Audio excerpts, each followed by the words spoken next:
Hey, what's up, you guys? Bringing another action figure review to you. And this is the Marvel Legends Retro Series, Lady Loki. So this is a very interesting figure that I'm bringing to you. I'm happy.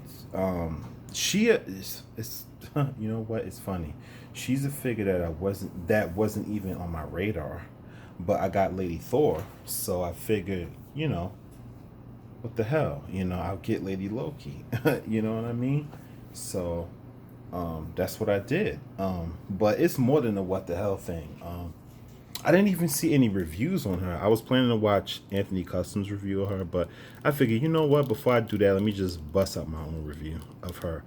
And she is stunning. First of all, yeah, let's just get the cracking on her face sculpt. Her head sculpt is fantastic. She looks beautiful. She looks like a Loki. I'm calling her Lady Loki. That's probably not even her correct name, but you know, that's what I'm calling her in this review. She's my figure, so I can call her whatever the hell I want. Please keep watching. But no, but seriously though, this head sculpt is great. It is fantastic.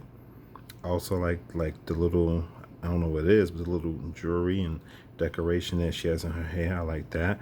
I like her long Loki horns, whatever you want to call it.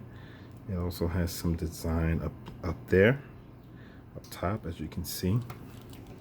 The back color looks nice. The color of her black hair looks nice as well. Also, the wavy texture that they got going on is very nice. She has more jewelry in her hair, more of that design. She has fur in her cape. Now, her cape does come off, so I'm going to take that off a little bit. Her sash and belt is a little floaty piece here. So, all the little... Now, they could have sculpted this, but I guess Hasbro had to cut costs with something. They had to get cheap and lazy with something.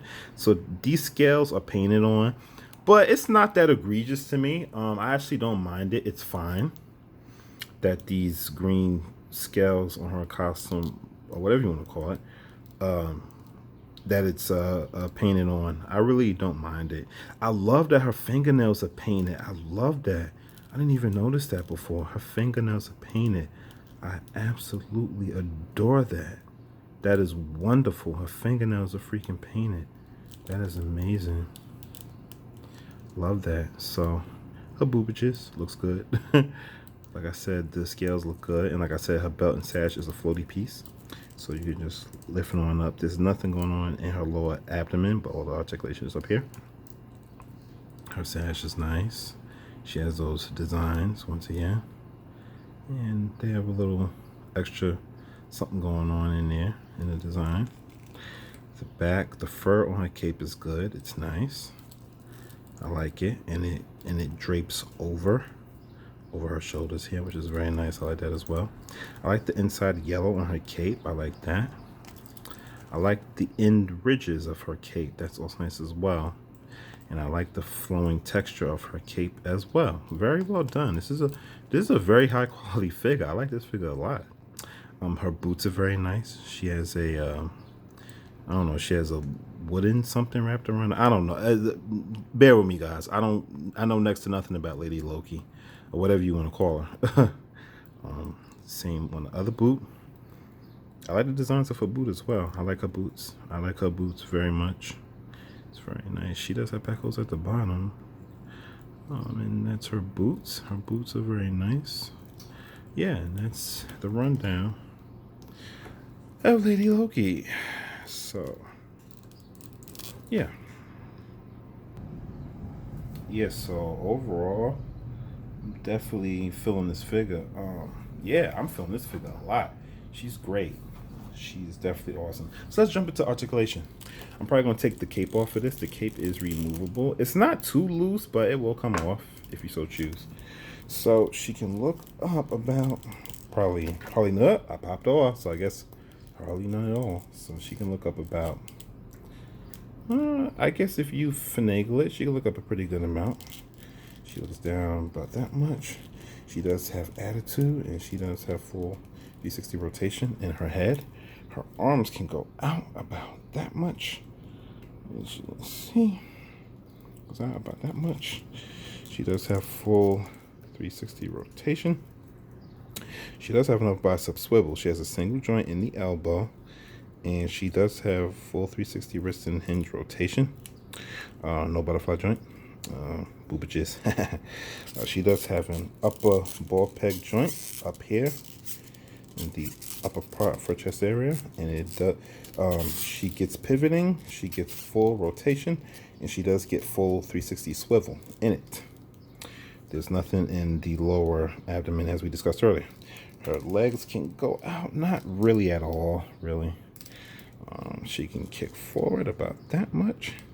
She can kick back about that much. She does have an upper thigh cut. She does have doubly jointed knees. And she has no boot rotation, so that will probably be a bummer for some of you. And she can hinge up about, well, just a tiny bit. She can hinge down about that much. She does have ankle pivot. And that is your articulation for Miss Lady Loki. And yeah. Oh yeah. Oh yeah. Miss Lady Loki. So let's do some size comparisons with some other Marvel Legend females. So up first we have her standing next to Gwen Stacy, and she's taller than Gwen. Interesting. And next we have her stood up next to Marvel Legends Luke Cage, Claire Temple. And they maybe look about the same height. I wonder if Claire's a little taller than her, but I guess they look about the same height. Yeah. And we have her stand next to my custom kit bash, Natalie Portman, Jane Foster, doctor, because, well, in the MCU she's not a doctor, but if I'm not mistaken, correct me if I'm wrong, in the comics, Jane Foster was a doctor. Or she was an assistant or nurse or something, but I don't remember her being a scientist in the comics. In the MCU, they changed her to being a scientist, but if I remember correctly, she's a doctor or something in that field. But I could be wrong, so let me know in the comments.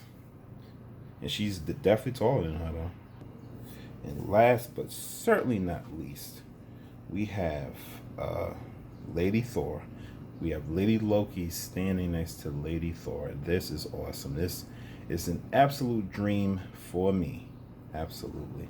I love my Lady Thor to death. And now I have Lady Loki to go in with that collection. Oh, you better believe I'm psyched. So yes, definitely super psyched. Lady Loki, Lady Thor, yes, please. So they look about, I think, about the same height or close to it. So yes. And so here are all the ladies standing together. I hope none of them fall over, but one of them or all of them might, because you know how that goes. But let me just keep this brief. So my rating for this figure, I like it a lot. I can't find too much wrong with it, but I'm going to give her a 9 out of 10. She's definitely an awesome figure, and I think she is a figure that you should add to your collection, most definitely. She's an awesome figure. I mean, what else can I really say? She's a great figure, and yeah, I think you should go out and get her. I got her for a good price on eBay. I paid lower than than her retail price, which is good. I can't remember what I paid for her though, but I paid for her. But yeah, she gets a 9 out of 10. She's a great figure. I love the sculpt that they do put on there. They got lazy with some of the paint. That's probably why I'm dinging it a little bit. They could have sculpted those scales on a costume, and it would have made the figure pop even more. And they could have added a little wash, which Marvel Legends just constantly just doesn't do that anymore. They do it, but they do it very rarely. So that's probably the couple of points that I'm dinging it for, why it's not a 9.5 or even a 10. Because really, I like this figure a lot. Her face sculpt is definitely the standout part of the figure. But yeah, she's great. And as you can see, she goes together well with these ladies. And yeah, that's the review. So I hope you enjoyed it, guys. This has been my review of the Marvel Legends Retro Lady Loki. Until next time, see ya. And this is probably my last review for the month, by the way, guys. So I guess I'll probably see you next month. We'll see. I might get one more figure, but we'll see. All right, later.